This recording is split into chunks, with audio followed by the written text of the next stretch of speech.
Major league সকারের নতুন মৌসুমের আগে প্রাক মৌসুম প্রস্তুতিতে দক্ষিণ আমেরিকা সফরে যাচ্ছে ইন্টার মায়ামি। MLS কাপে চ্যাম্পিয়ন লিওনেল মেসির দল এবার পেরু, কলম্বিয়া ও ইকুয়েডরে একাধিক প্রীতি ম্যাচ খেলবে।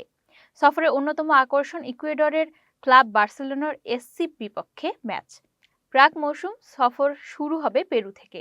আগামী 24 জানুয়ারি লিমার আলেজান্দ্রো ভিলানুয়েভা স্টেডিয়ামে 25 বারের লিগ চ্যাম্পিয়ন আলিয়ানজা লিমার মুখোমুখি হবে ইন্টার মায়ামি। এরপর 31 জানুয়ারি কলম্বিয়ায় 2 বারের কোপা লিবার্তাদোরেস জয়ী আতলেতিকো নাসিওনালের বিপক্ষে মাঠে নামবে মেসির দল।